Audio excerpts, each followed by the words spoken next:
والسلام عليك يا نبي الله وعلى آلك وأصحابك يا نور الله۔ آپ تمام حضرات کو میری جانب سے السلام علیکم ورحمۃ اللہ وبرکاتہ و مغفرہ۔ آج انشاءاللہ ارادہ ہے کہ اعلیٰ حضرت امام احمد رضا خان علیہ رحمت و رحمان کے بارے میں چند کلمات ذکر کرنے کی سعادت حاصل کروں۔ اعلیٰ حضرت امام احمد رضا خان علیہ رحمت و رحمان وہ ہستی ہیں کہ جنہیں ہم جیسا نکما شخص بیان کرنے کی استطاعت نہیں رکھتا۔ اعلیٰ حضرت نے تقریباً 4.5 ماہ کی عمر میں قرآن پاک ناظرہ پڑھ لیا تھا اور 1 ماہ میں اس قرآن کو پورا حفظ کر لیا تھا، اور 14 سال کی عمر میں آپ نے مکمل درس نظامی کر لیا تھا، اور غالباً 14 سال کے بارے میں ہی آتا ہے کہ آپ نے پہلا فتویٰ لکھا تھا۔ جب ہندوستان میں شرک اور بدعت کی آوازیں آ رہی تھی، ہر گھر سے شرک بدعت کی آوازیں آ رہی تھی، تو لوگ اللہ تبارک و تعالیٰ سے گڑ گڑا کر دعائیں مانگتے تھے، کیونکہ ان کے اپنے گھر کے افراد بھی جو ہے اس چیز میں مبتلا ہو چکے تھے۔ اگر کوئی نبی پر درود پڑھتا تو کہا جاتا کہ یہ بدعت ہے، کوئی کچھ کام کرتا تو کہا جاتا یہ شرک ہے، کوئی نیاز فاتحہ کرتا تو کہا جاتا یہ شرک ہے، کوئی مزار پہ جاتا تو کہتے یہ شرک ہے۔ تو لوگ بڑی دعائیں کر رہے تھے، کوئی خواجہ صاحب کے مزار پر جاتا، کوئی حاجی علی کے مزار پر جاتا، کوئی کسی کے مزار پر جا کر رو رو کے دعائیں کرتا کہ یا مالک و مولا، ہمارے تو گھر والے بھی، جو ہمارے بیٹے ہماری اولادیں ہیں، وہ بھی اس چیز میں مبتلا ہو گئی، تو ہماری اپنے نبی کریم صلی اللہ تعالیٰ علیہ وسلم کے وسیلے سے مدد فرما۔ تو اللہ تبارک و تعالیٰ نے احمد رضا علیہ رحمت و رحمان کو پیدا فرمایا۔ آپ مجدد ہیں، مجدد، اور جب آپ آئے ہیں تو آپ نے نبی کریم صلی اللہ تعالیٰ علیہ وسلم کے عشق ایسے اس کے جام بھر بھر کے لوگوں کو پھیلائے ہیں کہ الحمدللہ آج بچے بچے کی زبان پر یا رسول اللہ ہے۔ تو امام احمد رضا خان علیہ رحمت و رحمان کا جو فتاوی رضویہ ہے، اس پر آج تک تحقیق ہو رہی ہے کہ اس میں کتنے علوم استعمال ہوئے ہیں۔ الحمدللہ آپ 108 علوم پر دسترس رکھتے تھے، 108 علوم، اور ماہر تھے اس کے، چاہے جیومیٹری ہو، چاہے فزکس ہو، چاہے کوئی سا بھی علم ہو، آپ اس کے ماہر تھے۔ دیکھیں، علم کو جان لینا اور بات ہے اور اس کا ماہر ہونا اور بات ہے۔ آپ 108 علوم کے ماہر تھے، ماہر۔ 14ویں صدی میں اور شاعر بھی ایسے شاعر تھے کہ اگر آپ اقبال کو پڑھیں، دیگر شعراء کو اگر آپ پڑھیں، تو کسی کی شاعری میں ہمیں یہ نظر نہیں آتا کہ وہ قرآن یا حدیث بیان کرتا ہو شاعری میں، یا وہ شاعری میں جیومیٹری کو یا فزکس یا سائنس کو بیان کرتا ہو یا تصوف کو بیان کرتا ہو۔ لیکن اعلیٰ حضرت علیہ رحمت و رحمان ایسے پائے کے شاعر تھے کہ آپ اپنی شاعری میں قرآن اور حدیث کو بیان کیا کرتے تھے۔ آپ اپنی شاعری کے ذریعے لوگوں کو فقہی مسائل سکھایا کرتے تھے، آپ اپنی شاعری کے ذریعے لوگوں کو جیومیٹری سکھایا کرتے تھے۔ ایک مرتبہ کا واقعہ ہے، آج 12 ربیع، آج پہلی ربیع اول بھی ہے، ماشاءاللہ سے اللہ آپ تمام حضرات کو میری جانب سے بہت بہت مبارک ہو یہ مہینہ۔ تو انشاءاللہ آج اعلیٰ حضرت کو بھی بیان کریں گے اور آقا علیہ الصلوۃ والسلام کی شان بھی بیان کریں گے، دونوں کو انشاءاللہ ایک ساتھ میں بیان کروں گا۔ آپ دیکھیں گے کس طریقے سے اعلیٰ حضرت کی بھی شان بیان ہوگی اور آقا علیہ الصلوۃ والسلام کی بھی شان بیان ہوگی۔ تو میں یہ عرض کر رہا تھا کہ ایک دفعہ کا واقعہ ہے کہ ایک اب انڈیا میں شعرا بہت ہیں، شعرا اسے کہتے ہیں شعر و شاعری کرتے ہیں، بہت زیادہ ہے، لکھنؤ وغیرہ میں بہت زیادہ تو اس میں سے کسی شاعر نے جو ہے قصیدہ معراجیہ پہ چند اشعار لکھے. قصیدہ معراجیہ جب آقا علیہ الصلوۃ والسلام کو معراج ہوئی اور یہ نبی کریم صلی اللہ تعالی علیہ وسلم کا ایسا معجزہ ہے کہ جو آج سے پہلے کسی نبی کو عطا نہیں کیا گیا. اللہ تبارک و تعالی نے آپ کو اپنا دیدار کروایا. باقی نبیوں نے تو سن کر گواہی دی کہ اللہ ایک ہے، لیکن آقا علیہ الصلوۃ والسلام نے اپنے سر کی آنکھوں سے دیکھ کر بتایا کہ اللہ ایک ہے. تو اس نے قصیدہ معراجیہ لکھا، چند اشعار لکھے اور اعلیٰ حضرت علیہ رحمت الرحمان کی بارگاہ میں حاضر ہو گیا. اعلیٰ حضرت کو کہا جاتا تھا بڑے مولوی صاحب، انڈیا میں بڑے مولوی صاحب کہا جاتا تھا. وہ آیا اور کہتا ہے کہ حضور میں نے قصیدہ معراجیہ پر یہ چند اشعار لکھے ہیں، بڑی عنایت ہوگی کہ اگر آپ اسے چیک کر لیں.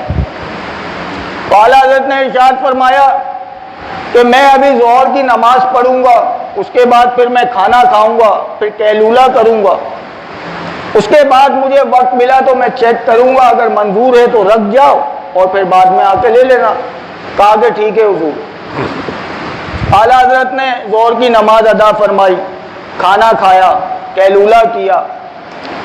اس کے بعد جب اعلیٰ حضرت نے قصیدہ معراجیہ ان کا چیک کیا تو بے ساختہ کہہ اٹھے کہ جس شان سے معراج ہوئی ہے اس شان سے یہ قصیدہ لکھا نہیں گیا، کیونکہ اس میں ہوا کے تذکرے ہیں، درختوں کے تذکرے ہیں، سمندروں کے تذکرے ہیں.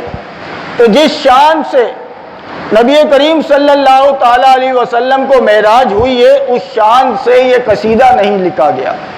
تو اب اعلیٰ حضرت کی مہارت کا عالم دیکھیے کہ آپ نے عصر سے پہلے عصر کی نماز سے پہلے 70 سے زائد اشعار قصیدہ معراجیہ کے متعلق لکھ دیے. 70 سے زائد اشعار. ابھی ہمیں کوئی قلم اور پین دے نا اور ایک موضوع بتا دے کہ یار ماں باپ کی فضیلت پر ذرا چند لائنیں لکھ کر دکھاؤ، تو 2 سے 3 لائنوں سے آگے نہیں جائیں گے ہم.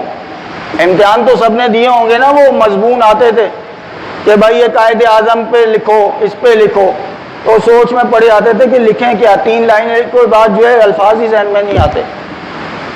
تو اعلیٰ حضرت کی مہارت دیکھیے کہ آپ نے 70 سے زائد اشعار کچھ ہی منٹس میں لکھ دیے، یعنی عصر سے پہلے.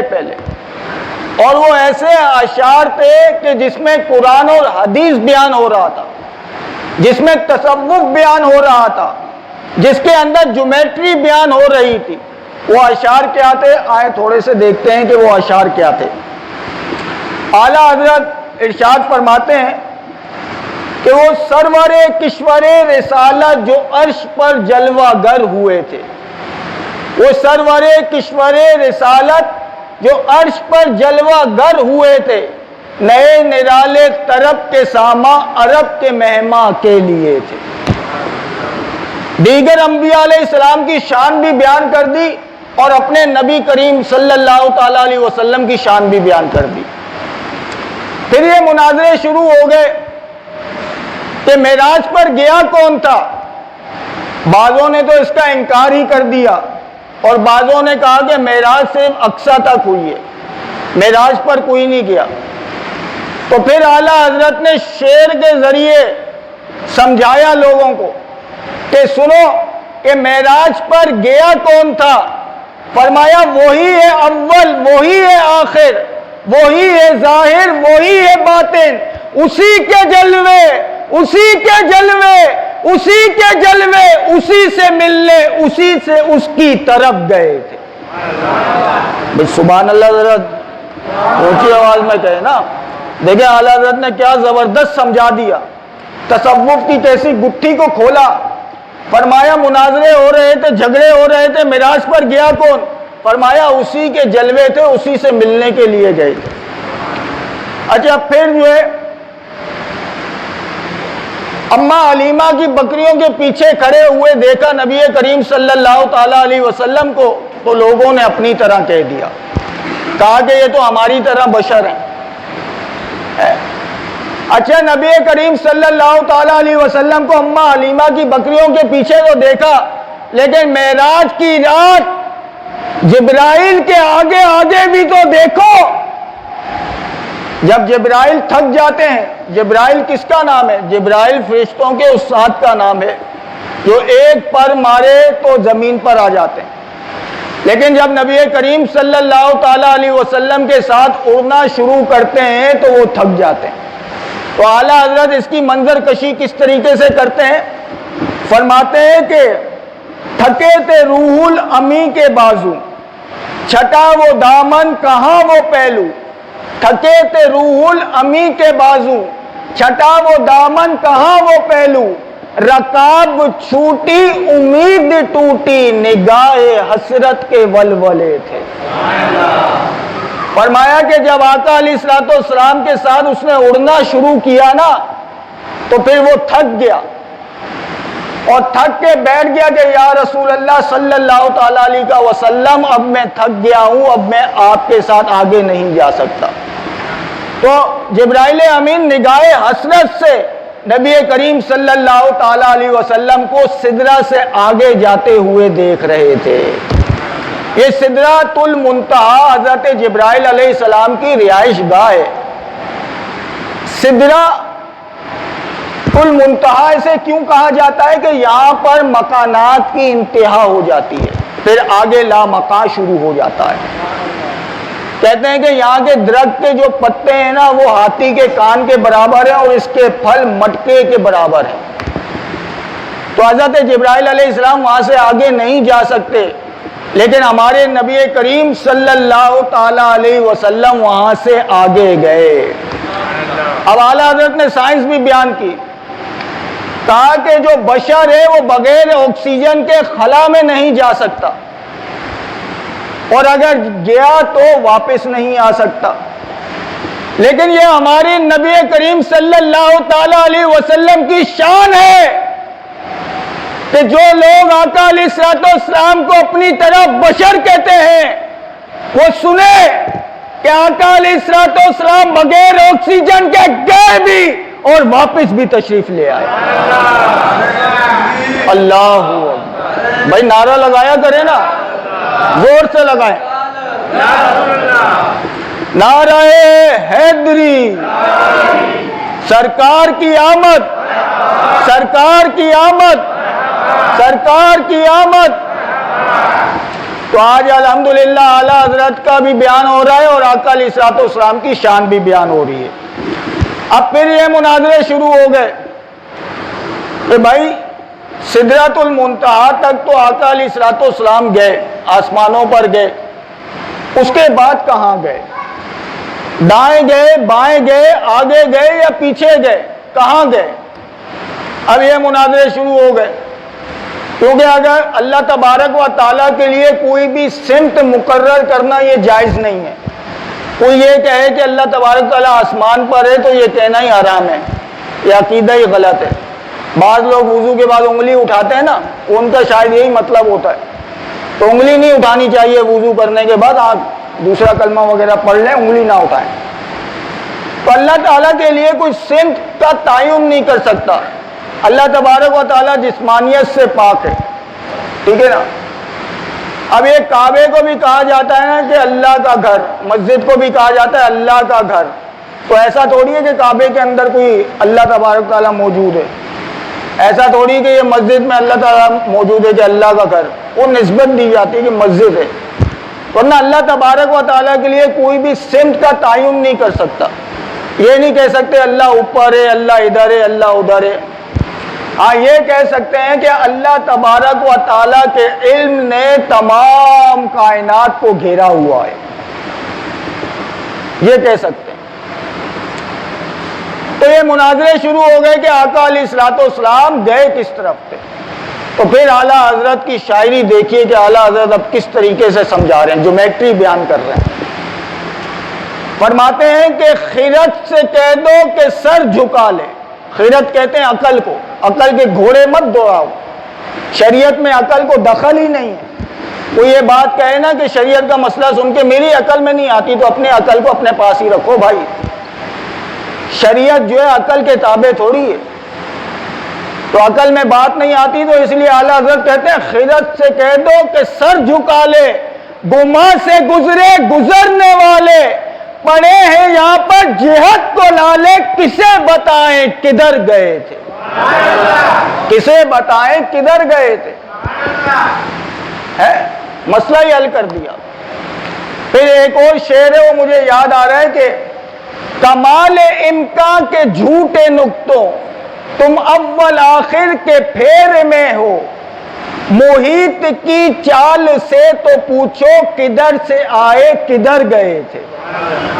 محیط کہتے ہیں کمپاس لے کے بچے بناتے ہیں نا گول دائرہ، جب وہ گول دائرہ بنا لیتے ہیں نا اس کے بعد کمپاس ہٹا لو تو آپ پوچھو کہ یہ نقطہ شروع کہاں سے ہوا تھا تو کوئی بتا نہیں سکے گا۔ تو اعلیٰ حضرت فرماتے ہیں کہ محیط کی چال سے تو پوچھو کدھر سے آئے کدھر گئے تھے۔ یہ ہیں اعلیٰ حضرت۔ اعلیٰ حضرت کی یہ شاعری پہ صرف میں کلام کر رہا ہوں، ابھی میں نے منطق کو نہیں چھیڑا، فلسفے کو نہیں چھیڑا کہ اعلیٰ حضرت جو ہے کیسی شخصیت تھے۔ اعلیٰ حضرت علیہ رحمت الرحمان امام احمد رضا خان علیہ رحمت الرحمان، اعلیٰ حضرت ارشاد فرماتے تھے کہ مجھے اس بات پر ناز نہیں ہے کہ میں مفسر ہوں، مجھے اس بات پر ناز نہیں ہے کہ میں مجدد ہوں، مجھے اس بات پر ناز نہیں ہے کہ میں حافظ قرآن ہوں، مجھے اس بات پر ناز نہیں ہے کہ میں ایک مفتی ہوں، مجھے ناز ہے تو اس بات پر کہ میں عاشق رسول ہوں۔ اعلیٰ حضرت آقا علیہ الصلوۃ والسلام کے امتیوں کا ایمان بچانے کے لیے 22 گھنٹے جاگا کرتے تھے اور صرف 2 گھنٹے سویا کرتے تھے۔ جو شخص 22 گھنٹے جاگتا ہو سوچیں کہ اس کے علم کی وسعت کا عالم کیا ہوگا۔ تو یہ اعلیٰ حضرت کا ہم پر بہت بڑا احسان ہے، اسی لیے تو ہم کہتے ہیں، کیا کہتے ہیں ذرا میرے ساتھ مل کے بولیے گا، ڈال دی قلب میں، بولیے، دی، بولے سب نہیں بول رہے، ڈال دی قلب میں عظمت مصطفیٰ سیدی اعلیٰ حضرت پہ لاکھوں سلام۔ تو اعلیٰ حضرت علیہ رحمت الرحمان نے ہمارے دلوں میں عشق مصطفیٰ کو بھر دیا۔ آج ہمارا بچہ جو یا رسول اللہ کہتا ہے، یا آج ہم جو سنی کہلاتے ہیں، یہ اعلیٰ حضرت کا ہی صدقہ ہے۔